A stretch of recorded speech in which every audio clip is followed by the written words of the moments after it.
दिवाली तो बीत गई, क्रिसमस या नया साल किसका मनने वाला पूजा ये देखा जाएगा। देखिए, 3 राज्यों में छत्तीसगढ़, राजस्थान और मध्य प्रदेश में धीरे धीरे स्थिति साफ होती जा रही है कि ये पूरी की पूरी तीनों राज्यों में लड़ाई सिर्फ कांग्रेस और बीजेपी की है। हालांकि तीसरी शक्तियां बहुत उन्होंने भी कोशिश की, उम्मीदवार उतारे, लेकिन अंत तक जाते जाते चुनाव अब 100 घंटे बचा हुआ है। मध्य प्रदेश में चुनाव खत्म हो जाएगा और छत्तीसगढ़ में खत्म हो जाएगा, मिजोरम में हो ही चुका है। तो अब जो स्थिति आ रही है उसमें कांग्रेस और बीजेपी 95% सीटों पर कांग्रेस और बीजेपी में ही लड़ाई है।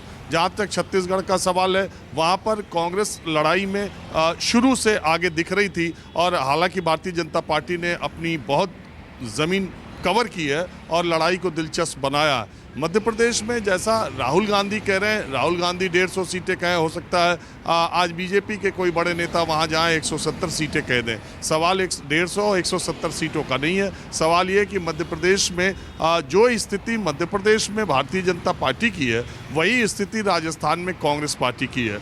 ये बड़ा दिलचस्प है। दोनों की सीमाएँ भी बहुत जगह से सटी हुई हैं।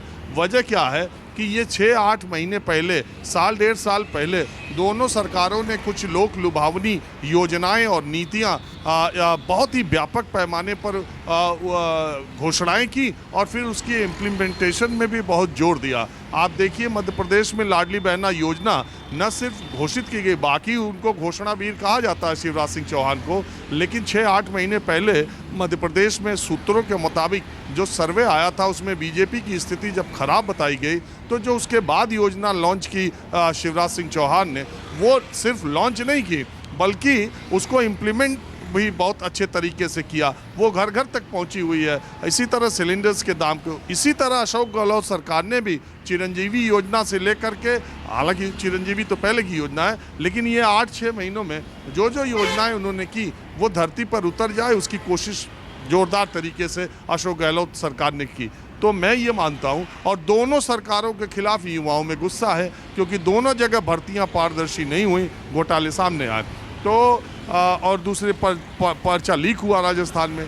तो जो स्थिति राजस्थान में कांग्रेस की है, मोटे तौर पर वही स्थिति भारतीय जनता पार्टी की मध्य प्रदेश में है, ऐसा मुझे देखने में मिलता है। एक बारगी में आप इस बात को लेकर खारिज अशोक गहलोत सरकार को नहीं कर सकते कि राजस्थान में रोटी पलटती है। आज 2013 की स्थिति राजस्थान में नहीं है जब भारतीय जनता पार्टी 167 सीटों के साथ आई थी और अशोक गहलोत 21 सीटों पर सिमट गए थे।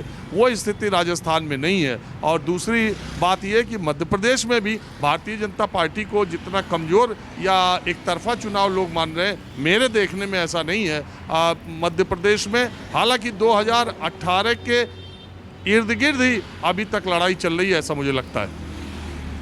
और एक महत्वपूर्ण बात, तेलंगाना की चर्चा हम भूल जाते हैं। सबसे इन 5 राज्यों में अगर सबसे दिलचस्प चुनाव कहीं हो रहा है तो मेरी समझ से तेलंगाना में हो रहा है। भारतीय जनता पार्टी ने वहाँ नगर निगम के चुनाव में जो वहाँ के स्थानीय निकाय चुनाव में जो जोरदार प्रदर्शन 1.5-2 साल पहले किया था और जिससे उसकी ज़मीन बहुत अच्छी तैयार हुई थी, भारतीय जनता पार्टी के कुछ अपने ही फैसलों ने उसको तेलंगाना में कमज़ोर करने का काम किया और अप्रत्याशित रूप से कांग्रेस जो कहीं नहीं दिखाई दे रही थी, वो तेलंगाना में बड़ी तेज़ी से आगे बढ़ी है। और इस ट्रायंगुलर फाइट में क्या होगा तेलंगाना में, ये कहना मुश्किल है। जबकि 8-6 महीने पहले तेलंगाना में केसीआर को छोड़ के दूर दूर तक कोई पार्टी दिखाई नहीं दे रही थी, लेकिन अब वहाँ की स्थिति बड़ी रोमांचक है और बड़ा मज़ेदार चुनाव तेलंगाना का हो रहा है। पूजा, बिल्कुल, तो दिलचस्प चुनाव यहाँ तेलंगाना की स्थिति जिस तरह से आप बता रहे हैं और ज्यादा यहाँ पर इंटरेस्टिंग होती हुई वहां पर लड़ाई नजर आ रही है, लेकिन राजस्थान